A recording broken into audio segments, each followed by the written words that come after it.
Field strength above the surface of earth. ये हमारा topic चल रहा था। Its relation we have derived, just we have to find draw its graph. Topic हमारा जो last time का था,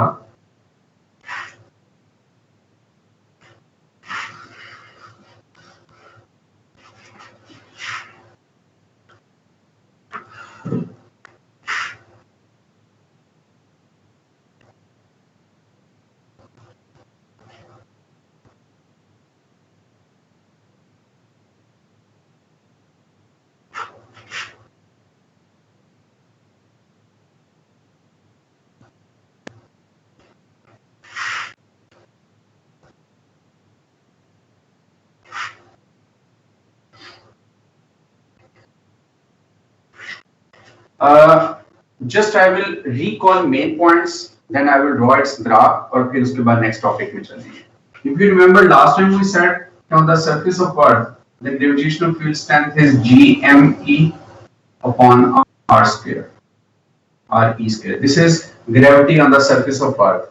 Then we said that at the above at above the surface of Earth, new value जो है this is G dash and that is equal to GME over R square. R is the distance away from the surface of Earth. Then we have calculated its relation. हमने दोनों equation को divide किया, left side with left side, right side with right side.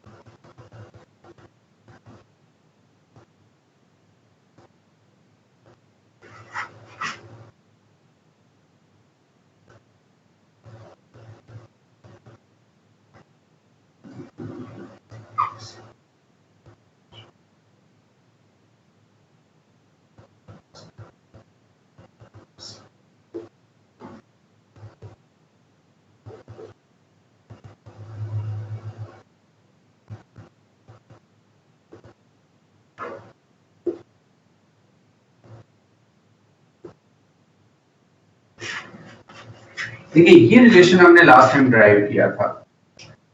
On Thursday class we have derived this relation which shows variation in the value of gravity above the surface of Earth. So this G dash is the new value of gravity. And we said in this formula, this G is the gravitational field strength at the surface of Earth and R is the radius of the Earth. और ये हमने कहा था ये दोनों values constant हैं। If both values are constant, G R E square, all this is constant. So it means that a new value of gravity which is G dash, that is inversely proportional to the square of the distance. It is inversely proportional to the square of the distance above the surface of Earth. That follows inverse square law. ये बात हमारी complete हो गई थी last time, ठीक है? Now we have to show its graphical relation. इसका meaning हमने last time discuss कर ली थी कि if you will go 2 meter above the surface of Earth, तो gravity will decrease 4 times. If distance has increased by 2 times, then its square is 4, तो gravity 4 times कम हो जाएगी, ठीक है? अब इसका एक ग्राफ हमने बना के दिखाना है। ये रिलेशंस लास्ट टाइम हमने सारा ड्राइव किया था। अब इसके ग्राफ के ऊपर मुझे बात करनी है। हेडिंग के नीचे ग्राफिकल रिलेशन, इसी लास्ट टाइम वाले टॉपिक को कंटिन्यू करेंगे। Give heading graphical relation. अब हमें इसका ग्राफ डिस्कस करना है।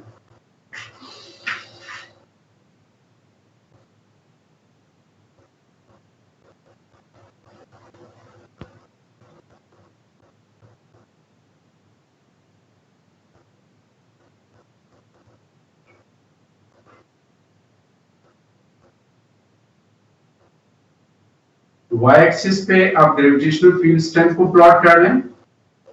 Eight y axis we will plot gravitational field strength और x एक्सिस पे हम डिस्टेंस को शो कर देंगे। जिस ग्रेविटी एंड r इनके दरमियान हमें ग्राफ लेना है।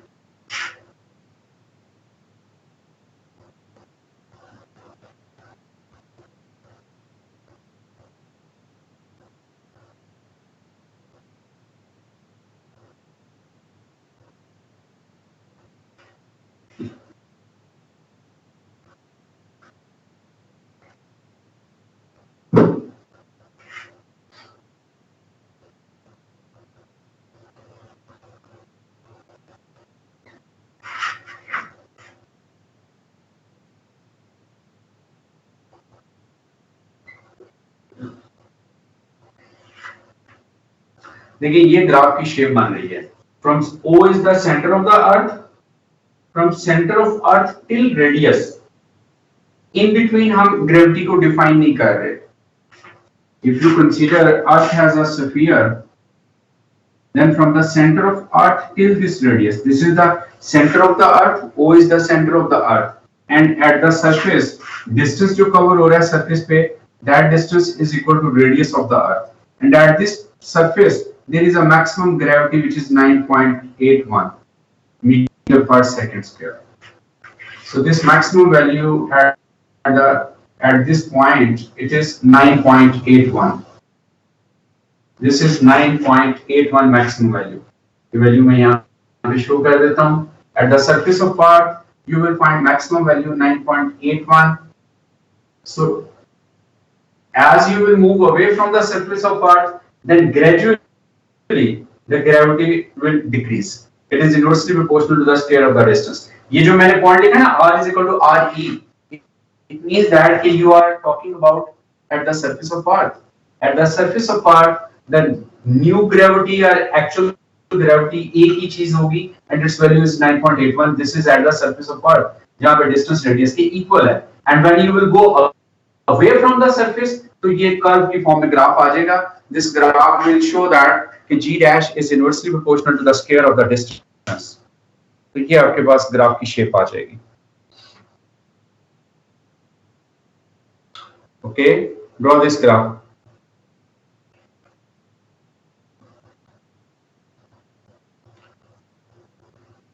This graph will show that the gravity is inversely proportional to the square of the distance. So at the surface you are finding maximum gravity, and as you are going away from the surface, तो gravity जो है वो decrease कर रही है. So this is the variation of the acceleration due to gravity above the surface of Earth in the form of graph. ये graphical changes उसकी आ जाएंगी. देखिए यहां तक बेटा अगर किसी को कोई पॉइंट पूछना हो तो मोस्ट वेलकम, जरूर बात कीजिएगा. If you have any question, any query, anything if you want to ask.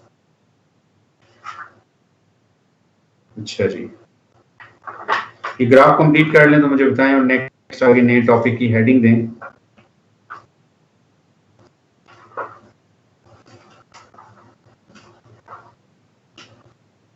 जी बन गया ग्राफ. देखिए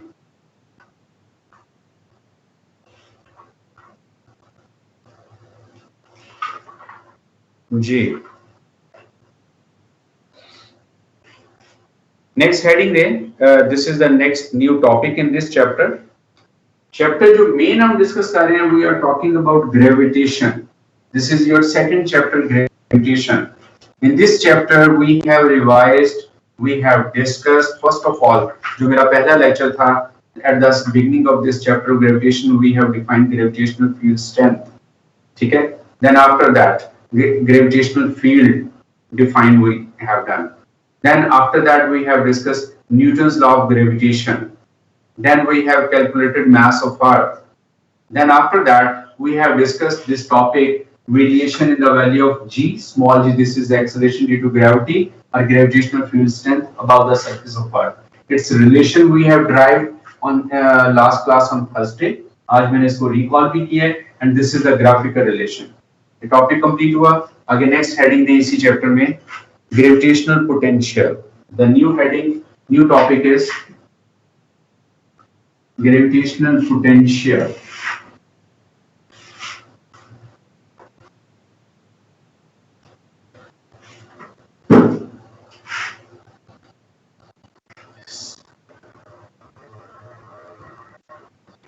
gravitational potential.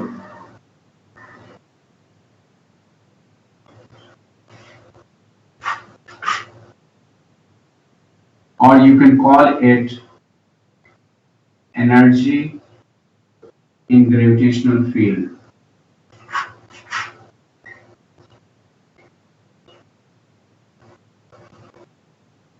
Energy in gravitational field. Gravitational potential or energy in gravitational field. This is the new heading.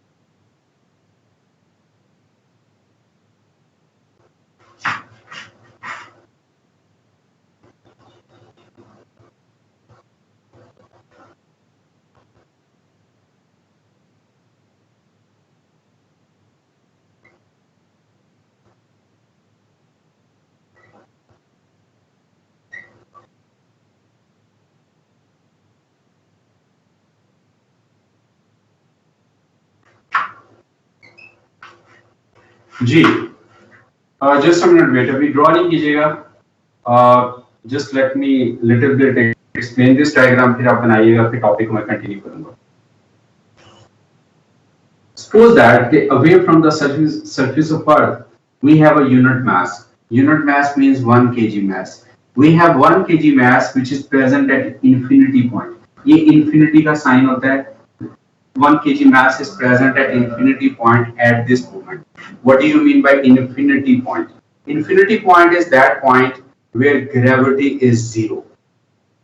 Outside the gravitational field, outside the gravitational field, the point is known as infinity point. अभी मैं इसकी definition लिखवा दूंगा, ठीक है? Right now, this unit mass, it is not present within the field. ये field में नहीं है. It is outside the gravitational field. So outside the gravitational field, this point is known as infinity point.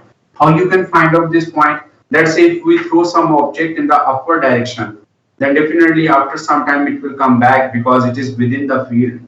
You throw it again and again with a larger and larger height, but it comes back if it is within the field. But if we give us such a minimum throw, that body will not come back within the field. Field से बाहर चली जाए. So just outside the field as the body will go, this point is known as infinity point. Gravitational field से बाहर कोई भी point ले लोगे, तो infinity point consider होगा जहाँ पे gravity zero है. तो सिर्फ एक ऑब्जेक्ट है जो infinity point पर है. It means कि no gravity of the earth is acting on this body, but we want to bring this unit mass from infinity point to within the field. हम चाहते हैं कि ये जो बॉडी इंफिनिटी पॉइंट पे पड़ी हुई है जहां पे ग्रेविटी इसमें कोई एक्ट नहीं कर रही, ठीक है, तो हम इस ऑब्जेक्ट को यूनिट मास को 1 केजी मास को इंफिनिटी पॉइंट से शिफ्ट करके विद इन द फील्ड किसी भी पॉइंट पे लाना चाह रहे हैं. So in order to bring it from infinity point to within the field at any point, we have to do work. यहाँ पे बॉडी इंफिनिटी पर है. इंफिनिटी का मतलब है कोई अर्थ की ग्रेविटी एक्ट नहीं कर रही. It means that there is no force which can attract it. अगर तो ये body within the field होती तो ग्रेविटी ऑटोमेटिकली इसको पुल डाउन कर लेती, बट अभी ये ग्रेविटी ग्रेविटेशनल फील्ड से बाहर है, तो हमें इसके ऊपर वर्क करना होगा. We have to do work and we have to bring it within the field. तो जो हम इस पे वर्क करके इसको फील्ड के अंदर लेके आएंगे, that work will be stored as a energy which is known as gravitational potential. Diagram बनाए जरा, फिर मैं बात करता हूँ, डेफिनेशन भी लिखते हैं और इन्फिनिटी पॉइंट की भी बात करेंगे. Draw this diagram first of all.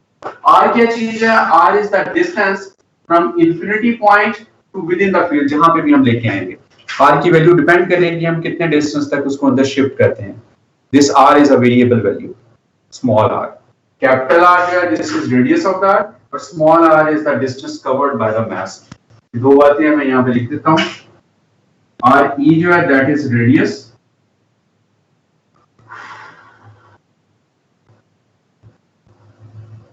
ये रेडियस तो फिक्स होगा ना, और ये जो स्मॉल आर है this is distance moved by unit mass. जितने डिस्टेंस तक इसको शिफ्ट कर लेंगे, and this small are is not a fixed value. जी डायग्राम बना ले तो मैं बात करता हूँ.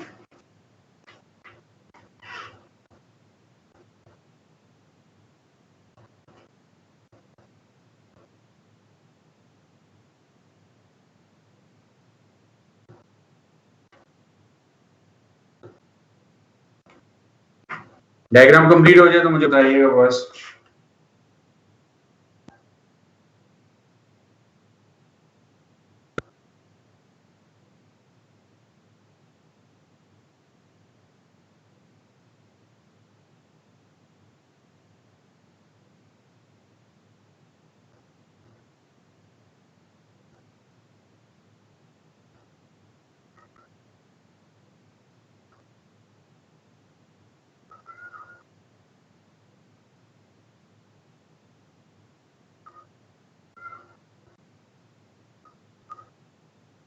जी डन.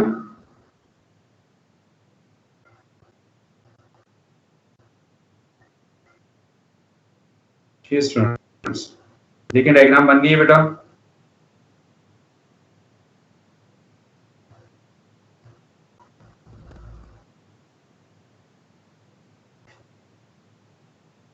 ओके अच्छा, अब लिखिए जी, डेफिनेशन लिखिएगा। अब हमने इसको डिफाइन करना है, इसी ग्रेविटेशनल पोटेंशियल को लिखो। Gravitational potential energy, gravitational potential energy is the work done. Gravitational potential energy is the work done which is required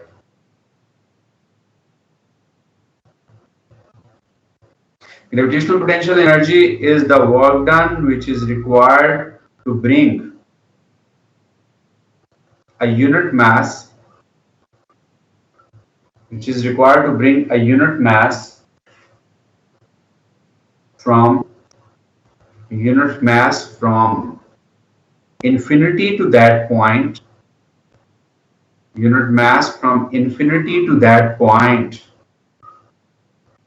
inside the gravitational field, from infinity to that point inside the gravitational field, inside the gravitational field. मैं repeat करता हूं, gravitational potential energy is equal to the work done, equal का word लगा लें बेशक, gravitational potential energy is equal to the work done which is required to bring a unit mass from infinity to that point inside the gravitational field. यानी आप infinity से उसको shift करके within the field, that point का मतलब है कि anywhere within the field you are bringing the unit mass. So you have to do work. This work will be stored as a gravitational potential energy. Infinity point की भी जरा definition लिख लें. Infinity point is that, new line से नई line से लिखिएगा. Infinity point is that where gravity is zero. Infinity point is that where gravity is zero. This point exists. Infinity point is that where gravity is zero. This point exists outside the gravitational field. This point exists outside the gravitational field. Field से बाहर कहीं भी चले जाओगे तो वो infinity point होगा. अब जो हमने डेफिनेशन दी है उसी को फॉर्मूले के फॉर्म में लेके आएंगे.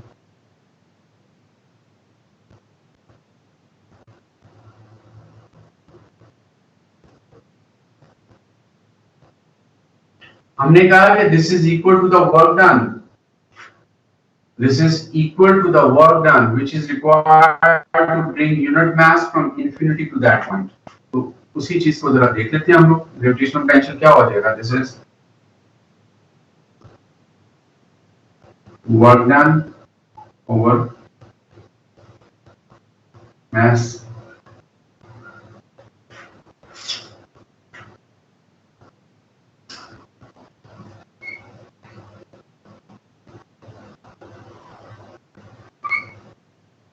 अच्छा. gravitational potential we will show with U letter, yeah, phi, phi. This is a Greek notation. Any one symbol can be used. Normally ज्यादातर examiner U symbol use कर रहा होता है, but remember phi can also be used. ये भी use हुआ है different books में, past paper question में, दोनों में से कोई भी symbol use हो सकता है. This is called phi, phi. This is a Greek notation. So gravitational potential is equal to work done over unit mass. U or phi is equal to W over m. अब मैं एक काम कर रहा हूँ, इसको मैं इक्वेशन नंबर 1 का नाम दे रहा हूँ.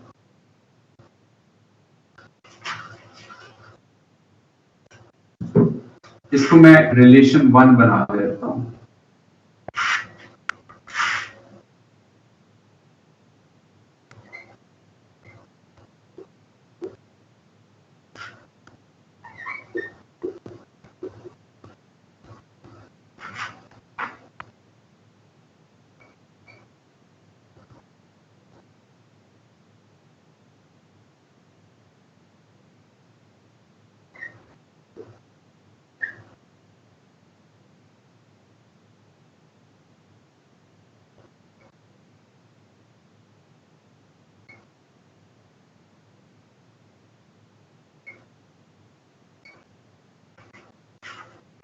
देखिएगा ये चीज नजर आ रही है? अगर बोर्ड में कुछ चीज कट डाउन हो रही है स्क्रीन में तो जस्ट टेल मी। ये लास्ट वाला मैंने लिखा है, ये देखिए आपको नजर आ रहा होगा, मैं फिर एक्सप्लेन करता हूँ इसको।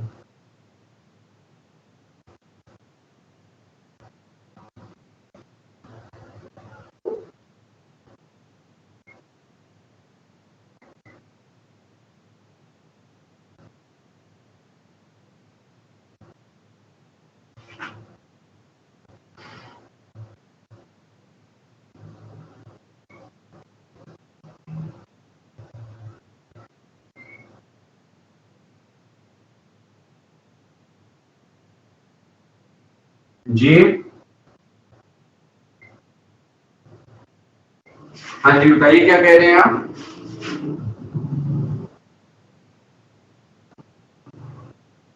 अच्छा मैं एक मिनट है, चलो मैं थोड़ा सा कैमरा एडजस्ट करता हूँ। अब देखो ठीक है? ये देखो, ये लास्ट स्टेप आपको मेरा हाथ देखो, ये लास्ट स्टेप है, ये नजर आ रहा है आपको? ओके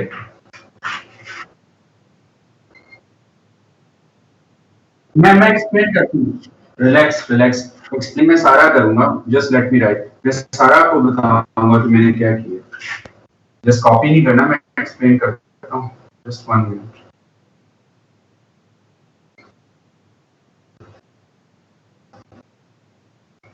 आप नोट डाउन करें, मैं सारे स्टेप एक्सप्लेन करूंगा। फाइनल रिलेशन में आ रहे हैं और फिर मैंने एक नेगेटिव साइन भी डाल दी है एंड में जाके, ये सारी चीजें मैं डिस्कस करनी है। आप कॉपी करके मुझे बताएं तो मैं एक्सप्लेन करूं।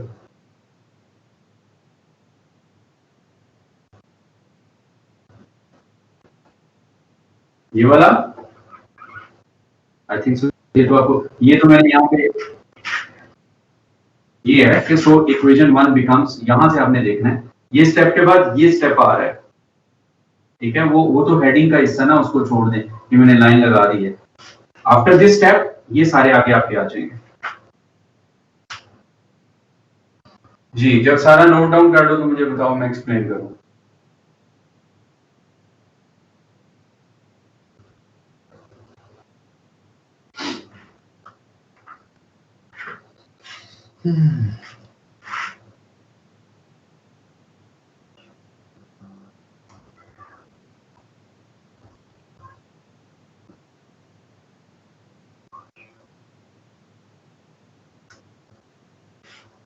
जी भैया, जब आप सारा लिखने बच्चे तो मुझे बता दीजिएगा।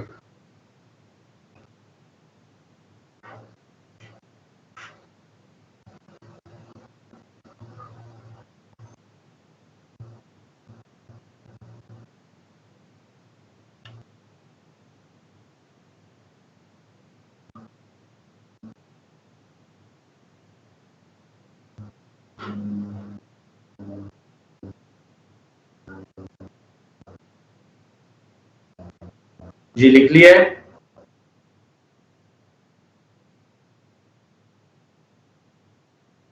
स्टूडेंट देखो लिख लिया बच्चे?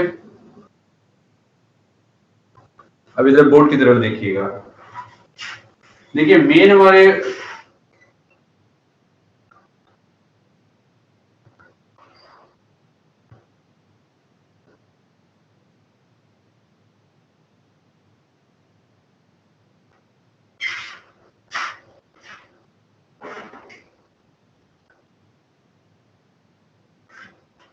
देखिए we know that work gravitational potential that is equal to work over mass। अब वर्क क्या,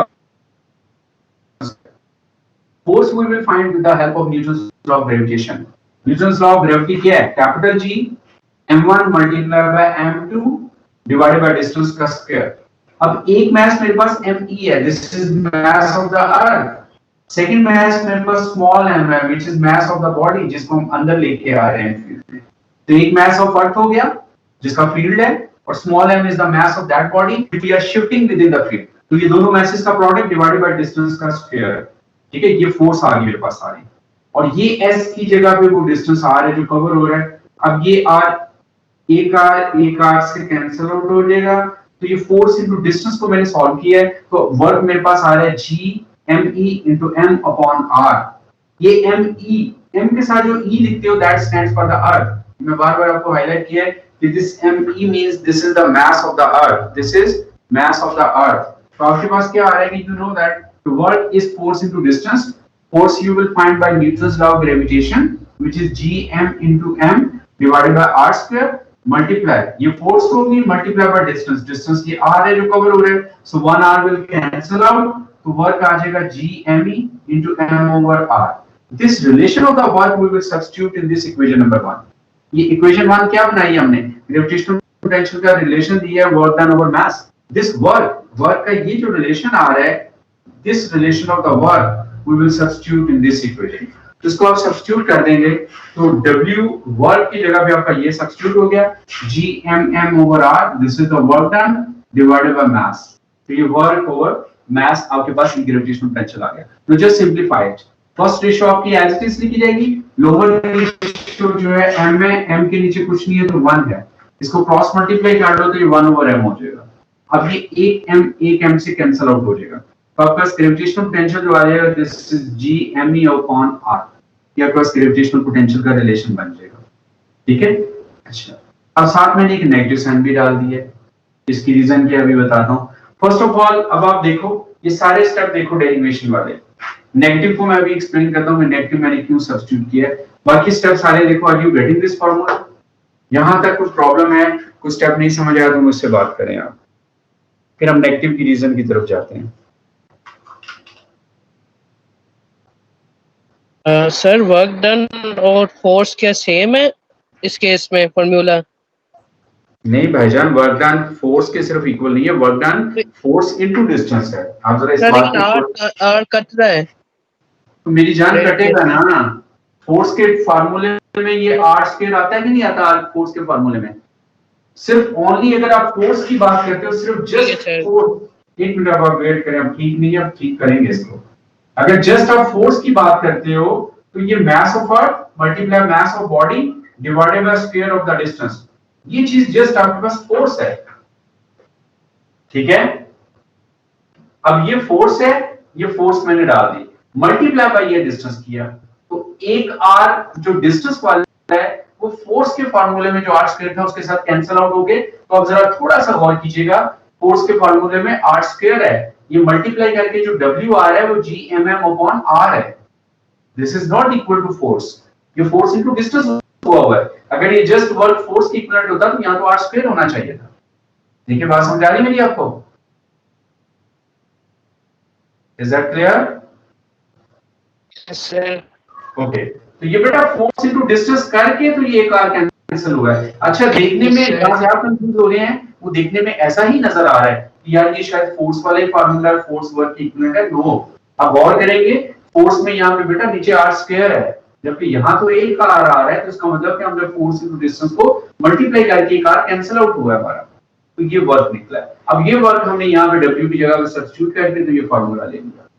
बाकी स्टेप में से देखिए जरा, और बाकी स्टूडेंट्स भी देख लो। If you have any confusion, नहीं बात समझ आ रही किसी स्टेप में तो जरूर बोलें, फिर मैं नेगेटिव की रीजन आपको बताने लगा हूं। ओके, अब नेगेटिव की साइड पे आ जाए कि नेगेटिव क्या शो कर रहा है। देखिए अभी आप नेगेटिव की रीजन लिखेंगे नहीं, सिर्फ मेरी बात सुनिएगा फिर हम लिखते हैं।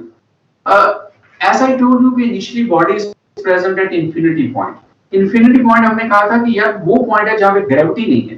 तो इंफिनिटी पे अगर कोई बॉडी एग्जिस्ट कर रही है सो इट मींस कि we have to do work, हमें वर्क करके उसको फील्ड के अंदर लाना होगा। ऑटोमेटिकली अपने आप बॉडी फील्ड के अंदर नहीं आएगी, बिकॉज इंफिनिटी पॉइंट पे कोई ग्रेविटी नहीं है। तो हम इंफिनिटी पॉइंट पे अगर मैं बात करूं, there is no gravity, there is no energy. Infinity point के ऊपर एनर्जी जीरो है, ग्रेविटेशनल पोटेंशियल इंफिनिटी पे जीरो है, because there is no gravity. तो हमें वहां से वर्क करके उसको इनसाइड लाके आना है। तो नेगेटिव साइन यहाँ पे ये बात शो करता है कि इंफिनिटी पॉइंट पे एनर्जी जीरो होगी और हमें वर्क करके उसको अंदर लाना होगा। अच्छा, उसके बाद यानी कि इंफिनिटी पे जीरो है, फिर आप इनसाइड द फील्ड अंदर लेके आ रहे हो। सिमिलरली अब अगर आप बात करते हो कि अब फील्ड के अंदर आ रहे हो, अब फील्ड के जब इनसाइड आ जाते हो तो as soon as you will come close to the surface of earth, तो दोबारा क्या ख्याल है, जो ग्रेविटेशनल पोटेंशियल है जिसे हम पोटेंशियल एनर्जी भी ओ लेवल में कहते थे, तो what do you think when the body is inside the field but no it is coming close to the surface of earth, तो उसमें अगेन ये ग्रेविटेशनल पोटेंशियल एनर्जी डिक्रीज कर रही होती है और सरफेस के ऊपर ऑलमोस्ट वो एनर्जी हम जीरो ज्यूम कर जाते हैं। ठीक है, तो ग्रेविटेशनल पोटेंशियल की अर्थ की सरफेस के क्लोज भी वैल्यू लो हो रही होती है और सरफेस पे आगे जीरो हो जाती है। और अगर आपने एक अर्थ की सरफेस से उसको बॉडी को अवे तो you have to do work. Earth की सरफेस से अवे थ्रो करने के लिए भी आपको वर्क करना होगा और उधर इंफिनिटी पे अगर पहले से है तो इंफिनिटी से इनसाइड लाने के लिए भी हमें वर्क करना होगा। इंफिनिटी पे भी ये एनर्जी जीरो है ग्रेविटेशनल पोटेंशियल और अर्थ की सरफेस के ऊपर भी जीरो है, दोनों जगहों पे एनर्जी जीरो है। इंफिनिटी से भी आपने इनसाइड फील्ड लाना है तो you have to do work और सरफेस से अगर अवे फेंकना है तो तब भी वर्क करना है। तो नेगेटिव साइन इस बात को हाईलाइट करेगा कि इंफिनिटी पे ये एनर्जी जीरो होगी और near to the surface of earth ये एनर्जी जीरो होगी। लिखिए जरा ये बात मैं लिखवाता हूं, लिखो the negative sign shows that the negative sign shows that gravitational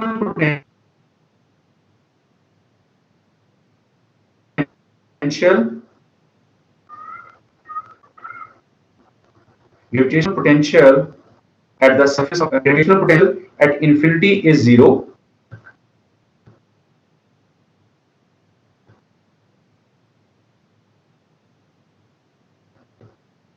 Gravitational potential shows that negative sign shows that gravitational potential at infinity is zero, and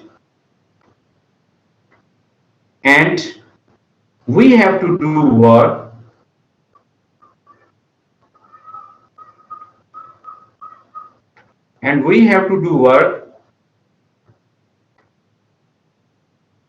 in order to bring it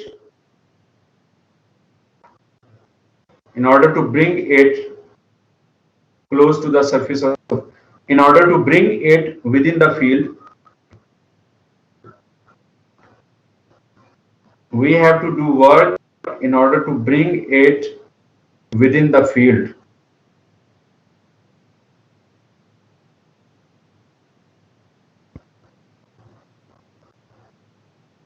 We have to do work in order to bring it within the field. मैं repeat करता हूँ, negative sign shows that gravitational potential at infinity is zero and we have to do work to bring it within the field. And it again decreases and it again decreases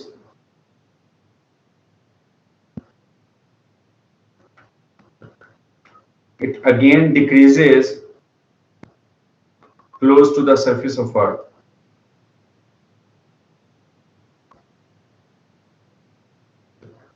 It again decreases close to the surface of earth.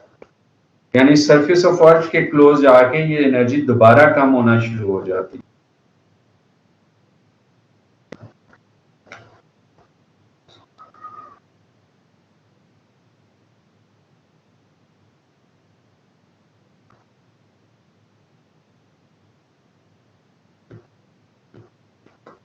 देखो ये बात negative वाली समझ आ रही है?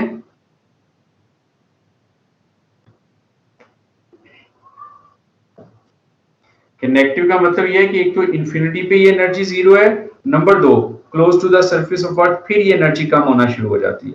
अच्छा, अब ये जो नेगेटिव साइन हम दे रहे हैं, this is a part of formula, ये फार्मूले का पार्ट है और हमें ये नेगेटिव साइन अपने न्यूमेरिकल में डालना होगा। अभी आगे जाके मैं इसका क्वेश्चन करवाऊंगा। So when we will use this formula in our questions then we have to put this negative sign.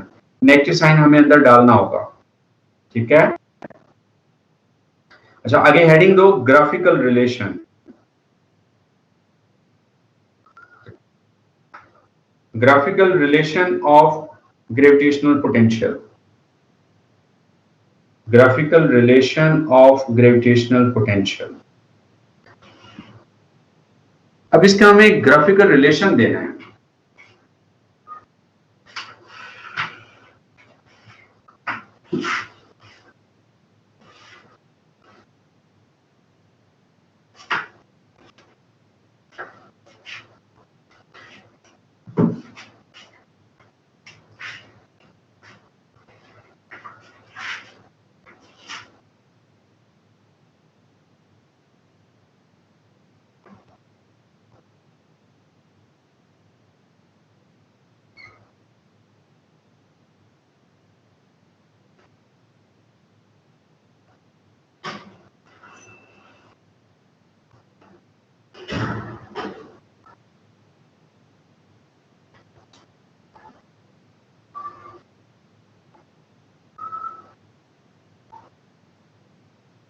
Gravitational potential we will plot along y axis और डिस्टेंस को हम x एक्सिस के अलोंग प्लॉट करेंगे, ठीक है जी।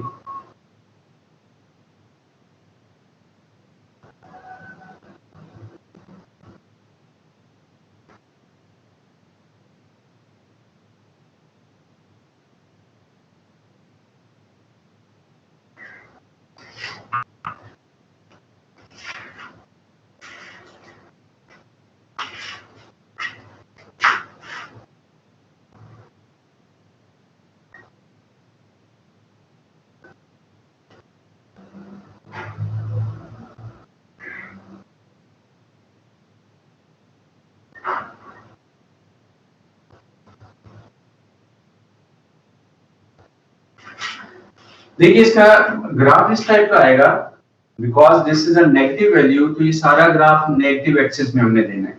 Positive axis में ये graph नहीं हम देंगे, नेगेटिव एक्सिस में देंगे। And at the surface of earth this value is minimum. अच्छा ये वैल्यू 0 है, ये वैल्यू आ रही है आपकी जो सरफेस के ऊपर है। देखने में ये नंबर बहुत बिग होगा कोई, ठीक है, but it is in negative, ये नेगेटिव में वैल्यूज है। You know in negative if the number is larger actual this value will be smaller। Negative में जितना नंबर बड़ा होता है वो वैल्यू उतनी कम होती है। तो सरफेस के ऊपर मिनिमम वैल्यू हम ले लेते हैं, ठीक है, और सरफेस से जैसे जैसे आप अवे जाओगे ये वैल्यू हमारी इंक्रीज करती जाएगी। नेगेटिव में नंबर स्मॉल होगा तो एक्चुअल वो वैल्यू इंक्रीज कर रही होती है, याद रखिएगा। हम इसमें इंफिनिटी पॉइंट पे नहीं पहुंच रहे।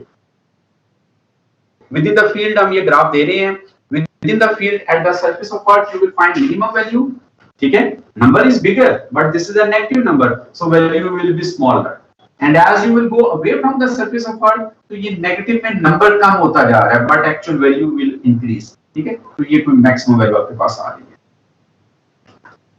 तो ये इसके ग्राफिकल रिलेशन होगा।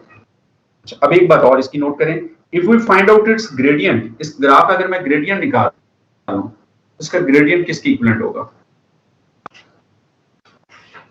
Gradient which is rise over run होता है gradient। If you calculate gradient of this graph, अच्छा gradient निकालोगे कैसे? All this is a curve, तो examiner will give you one point on the curve, किसी point पे कहता है gradient low. What you will do, you will draw a tangent। आप उस point के ऊपर बेटा एक tangent बना लोगे और उस tangent पे 2 point लेके आप gradient निकाल दो, क्योंकि ये curve है ना, तो curve में तो हम tangent draw करके लेंगे। जी सॉरी क्या कह रहे हैं आप? सर बोर्ड और आवाज क्लियर नहीं आ रही। अच्छा शायद आवाज और बोर्ड क्लियर नहीं आ रही। अच्छा सुने मेरी बात सुने, ओके ओके। अभी वैसे भी आपकी क्लास, ये कल मैं ग्राफ डिस्कस करूंगा, टाइम ओवर हो रहा है, दूसरी क्लास का टाइम हो रहा है, ठीक है, तो कल की क्लास में ये ग्राफ डिस्कस करेंगे। ओके स्टूडेंट्स, ग्राफ को मैं कल, tomorrow I will discuss this graph, ये कल बात करेंगे इस पे, ठीक है, ओके। अभी टाइम ओवर हो रहा है, मेरी आगे क्लास है, स्टूडेंट्स वेट कर रहे हैं, तो tomorrow I will draw this graph. अल्लाह हाफिज़।